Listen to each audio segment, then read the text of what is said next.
नाज़रीन अस्सलामु अलैकुम वरहमतुल्लाहि वबरकातुहू। सीधी बात की बेहतरीन पेशकश सलाम बेंगलुरु में आप लोगों का इस्तकबाल है। आइए देखते हैं कि आज की सुर्खियां क्या है। शिमोगा में आरिफ बिल्ला मुफ्ती शोएबुल्लाह साहब के हाथों मकतबा मसीहुल उम्मत और अल हिजाज टूर एंड ट्रेवल्स का शानदार इफ्तिताह। मंदिरों में आने वाले बच्चों के गले और कान से जेवरात चुराने वाली खातून पुलिस हिरासत में। टुमकुर में मैंने कब कहा कि मैं सीएम कैंडिडेट हूं, जी परमेश्वर का बयान। शिमोगा ब्लैकमेलिंग से परेशान आशिक जोड़े ने खाया जहर, आशिक हलाक, माशुका की हालत नाजुक। मंगलूर तंतूर सर्कल के करीब बेकाबू गैस टैंकर पलट गई, पुलिस ने हिफाजती इंतजामात मजबूत कर दिए। बेंगलुरु जमात इस्लामी लीग के जेर एहतमाम सूरत की 215 किताबों का इजरा। फिल्मी अदाकारों और सियासतदानों के बाद अब मी टू के शिकार हुए कर्नाटक के स्वामी, जिनसे हरासानी का इल्जाम।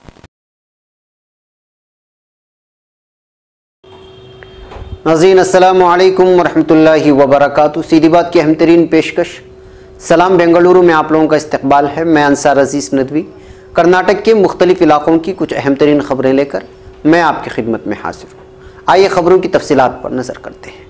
पहली खबर शिमोगा से है। शहर के यंटी रोड पर वाक़ सुंदर आश्रिया होटल के करीब मकतबा मसीहुल उम्मत और अल हिजाज टूर एंड ट्रेवल्स का आरिफ बिल्ला मुफ्ती शोएबुल्लाह साहब के हाथों शानदार इफ्तिताह अमल में आया, जिसमें बतौर मेहमान मौलाना मसऊद हाशमी बानी व मुहतमिम मदरसा इहयाउल उलूम और मुफ्ती मुजीबुल्लाह साहब कासिम मुहतमिम मदरसा मजहुल उलूम शिमोगा ने बतौर मेहमान खुसूसी शिरकत की। इस इफ्तिताही तकरीब में शहर के उलमा के अलावा कसीर तादाद में अमायदीन शहर ने भी शिरकत की थी। इस मौके पर खिताब करते हुए मौलाना मसूद हाशमी ने कहा, आज दुनिया से इल्म उड़ता जा रहा है और उम्मत जलालत और गुमराही की खाई में गिरती जा रही है, जिसकी असल वजह उलमा से और दीनी उलूम से दूरी है। आज इल्म के हासिल करने के लिए बजाय मदारिस उलमा का रुख करने के ये उम्मत गूगल का रुख कर रही है, जहां आम आदमी को यह तमीज़ करना मुश्किल होता है कि कौन सी किताब सही है और कौन सी झूठी। ये एक बहुत बड़ा फितना है। ऐसे पुरफितन दौर में एक तरफ मकतबा मसीहुल उम्मत का क़ियाम यकीनन काबिल तारीफ़ है, तो दूसरी तरफ ये जुरातमंदाना कदम है, अल्लाह उससे नजर बद से बचाए। दूसरी तरफ मौलाना ने इस बात पर भी पुरजोश अंदाज में जोर दिया कि इस पुरफितन दौर में मुस्लिम मीडिया की सख्त ज़रूरत है, जिसके ज़रिए उम्मत मुस्लिमा तक सही और सच्ची खबरें पहुँचाई जा सके। और ये उम्मत की जिम्मेदारी है कि हम तक हक बात को पहुँचाने वाली मीडिया, चाहे वो प्रिंट मीडिया हो या फिर इलेक्ट्रॉनिक मीडिया, हम उनका भरपूर साथ दें और उन्हें फ़रोग दें। और मुस्लिम मीडिया की भी जिम्मेदारी है कि उम्मत तक हक बात और सीधी और सच्ची बात पहुँचाएँ। इस मौके पर उम्रा पैकेज का भी ऐलान हुआ और पासपोर्ट मेला भी लगा और मकतबा मसीहुल उम्मत और वल हिजाज टूर एंड ट्रैवल्स के नाजिम आला मौलाना मसूद साहब कासमी ने मेहमानों का शुक्रिया अदा किया और जलसे की रूह रवां शहर बेंगलुरु की मशहूर और मारूफ शख्सियत आरिफ बिल्ला मुफ्ती शोएबुल्लाह साहब की दुआ पर इस इफ्तिताही तकरीब का इख्तिताम हुआ। अब खबर बेंगलुरु से। मंदिर और बच्चों के आवजाव जगह से बच्चों को निशाना बनाकर लाड़ करने और गोद में लेने के बहाने गले और कान से जेवरात उड़ाने वाली एक खातून को पुलिस ने गिरफ्तार कर लिया है और मंदिर जाने वाली खवातीन से अपील की है कि वो अपने बच्चों का ध्यान रखें। इत्तला के मुताबिक मुलजिमा की शनाख्त उमा उर्फ नागम्मा के हिस्से से कर ली गई है। यह खातून बनशंकरी के मंदिर में बच्चों को टारगेट करके हाथ साफ किया करती थी। कुमारस्वामी लेआउट पुलिस थाना हदूद में मौजूद इस मंदिर में एक खातून मंगल और जुमा के रोज से वारदात अंजाम देती थी। सीसीटीवी में एक चोरी के मंजर को देखने के बाद खातून पुलिस अफसरान मुतहर्रिक हुए और उसको धर दबोचा है। तहकीकात जारी है। अब खबर तुमको से। मैंने कभी नहीं कहा कि मैं वज़ीर आला बनना चाहता हूं या उसका उम्मीदवार हूं। मुझसे सवाल करके क्यों ज़बरदस्ती बुलवाना चाहते हैं। वज़ीर आला जब मौजूद हैं तो इस सिलसिले में सवाल करने का आखिर क्या मतलब है। तुमकुर में जवाब देते हुए नायब वज़ीर आला जी परमेश्वर ने नामानिगारों को वाज़ेह कर दिया है कि वो बेवजह से इस तरह के सवालात करके ज़बरदस्ती बुलवाना चाह रहे हैं। तुमकुर में नामानिगारों से बात करते हुए उन्होंने कहा कि मैं कांग्रेस पार्टी का सदर होते हुए हुकूमत बनाई है, बेवजह लोग मज़ा लेने के लिए ऐसी अफवाहें उड़ाते हैं। वज़ीर आला के ओहदे के सिलसिले में कोई सवाल ही पैदा नहीं होता।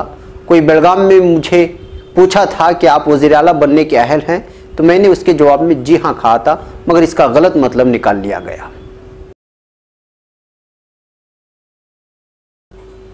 अब खबर शिमोगा से। कुछ शरपसंद नौजवानों की ब्लैकमेलिंग से परेशान होकर एक आशिक जोड़े के जहर खाने की खबर मौसूल हुई है, जिसमें आशिक की मौत हुई तो माशुका की हालत नाजुक बनी हुई है।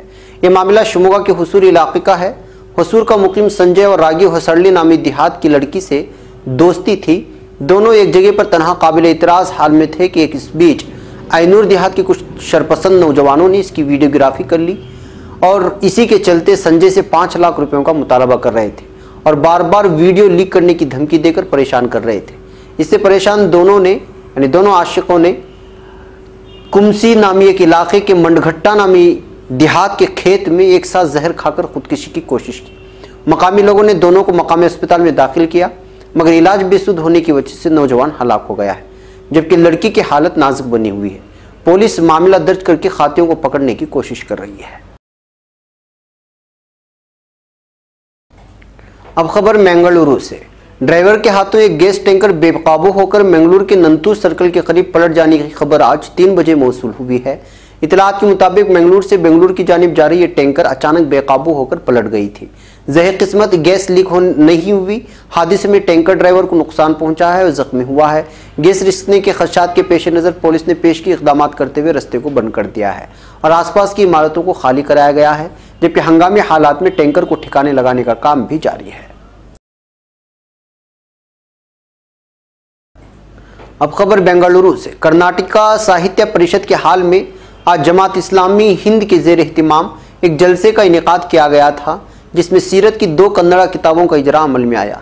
ये जलसा जमात इस्लामी के सदर अथरुल्ला शरीफ की सदारत में मुनाकिद हुआ, जिसमें मेहमान खुसूसी के तौर पर जनाब हनुमंतैया मेंबर राज्यसभा और मैडम शाकिरा खानम जो कि बेंगलुरु सेंट्रल यूनिवर्सिटी के प्रोफेसर हैं और शांति प्रकाशन के जिम्मेदार मोहम्मद कुनी भी मौजूद थे। इस इजलास में तमाम मेहमानान ने आप सल्लल्लाहु अलैहि वसल्लम की सीरत पर रोशनी डाली और इंसानियत के लिए जो काम आप सल्लल्लाहु अलैहि वसल्लम ने जो कुर्बानियाँ दी हैं उसका तस्करा किया गया। इस मौके पर 2 कन्नड़ा ज़बान में सीरत की किताबों का इजरा अमल में लाया गया। एक किताब में मुल्क भर के मुख्तलिफ तारीखदान, समाजी तारीखदान और दीगर अहम शख्सियात के मज़ामीन को शाये किया गया है, जिसमें आप सल्लल्लाहु अलैहि वसल्लम का तस्करा है और उनके नज़रियात और ख्यालात का इहाता किया गया है। मलूज़ रहे कि जमात इस्लामी की जानिब से माह रबीउल अव्वल की मुनासिबत से बरादरान वतन में दावत पहुँचाने के गर्ज से 15 रोज़ा दावती मुहिम चलाई जा रही है। इस प्रोग्राम में कसीर तादाद में गैर मुस्लिम भाई भी मौजूद थे।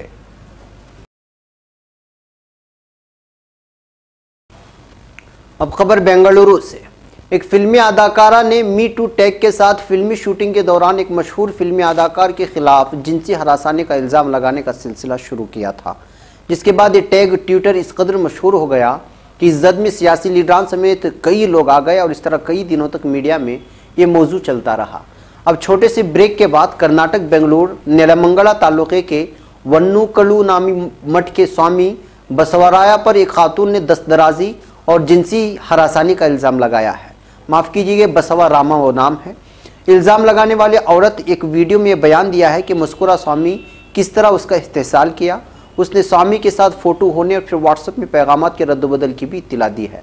उसने कहा है कि वो अपने ख़ानदान के साथ मठ में जाया करती थी और मैं काम को लेकर परेशान थी। इस बीच स्वामी जी से एक बार ख़ानदान के साथ मुलाकात हुई थी। काम दिलाने के बहाने उन्होंने फ़ोन नंबर लिया और उसके बाद चैटिंग होती रही। इस बीच मेरा फ़ोटो भी ले लिया और एक दिन मुलाकात के लिए बुलाया। मठ में बुलाने के 8 दिन तक मुलाकात नहीं हुई। फिर उसके बाद एक दिन 4 बजे मुलाकात का वक्त देकर करीब 1 घंटे बाद एक कमरे में मुलाकात की। जॉब और घर के बारे में तमाम तफसीलात हासिल करने के बाद दूसरे कमरे से मोबाइल लाने को मुझे कहा और मैं जब जाने लगी तो इस बीच फौरी कमरे का दरवाज़ा बंद करके मुझे मजबूती से दबोचा और मैं उस वक्त खुद को बेबस पाई थी। इस तरह के इल्ज़ामात मीडिया में आने के बाद स्वामी ने सफाई दी है कि ये सब झूठ है। मुझे मठ से निकालने की साजिशें पहले ही से चल रही थी, इसके लिए ये सब साजिश रची जा रही है। मज़कूरा खातून एक बार मठ आई थी और जो तस्वीरें हैं वो मठ के तलबा ने ही निकाले थे। अब खबर दावणगेरे से। फिल्में, घरों में बच्चों को दी गई आज़ादी, इंटरनेट और दीगर तरक्याती ज़माने की चीज़ों ने आज नौजवान नस्ल और वो नस्ल जो नौजवानी की दहलीज पर कदम रख रही है सबको बिगाड़ कर रख दिया है। और आजकल गर्लफ्रेंड और बॉयफ्रेंड जैसी वबा कहीं कहें या फिर माशरे को नेस्तो नाबूद करने वाली आदत एक फैशन बन गई है। और अगर ये प्यार मोहब्बत का खेल 2 मुख्तलिफ समाज और धर्मों के लड़कों या लड़कियों में हो जाए तो फिर पूरे बस्ती और मोहल्ले वालों के लिए दर्द सर बन जाता है। ये यल्लापुर के देहात में ऐसी एक वारदात पेश आई है। सुनील नामी नौजवान अपने ही गांव की दूसरी समाज से ताल्लुक़ रखने वाली एक नाबालिग लड़की के साथ इश्क कर रहा था और दोनों के घर में इसकी मुखालिफत थी। इस बीच दोनों घर से भाग निकले तो लड़की के घर वालों ने पुलिस थाने में अगवाई का मामला दर्ज कराते हुए पॉस्को केस दर्ज किया था। इसके बाद सुनील को गिरफ्तार भी किया गया। इसके बावजूद लड़की के घर वालों ने सुनील के घर में आग लगाने के बाद दूसरे घर की तमाम अशिया को तोड़ फोड़ कर रख दिया है। इसके चलते अब पुलिस ने लड़की के घर वालों के खिलाफ भी मुकदमा दर्ज कर लिया है और बस्ती में अदावत की लहर फैल रही है। नाज़रीन, सलाम बेंगलुरु में आज के लिए इतना ही। इंशाल्लाह कल फिर आपसे सलाम बेंगलुरु में कर्नाटक के मुख्तलिफ इलाकों की कुछ खबरें लेकर के हाजिर होगी। तब तक के लिए इजाज़त दें और हमारे चैनल को ज़रूर सब्सक्राइब करें और दीगर वीडियोस को भी देखें। अस्सलामु अलैकुम रहमतुल्लाहि व बरकातहू।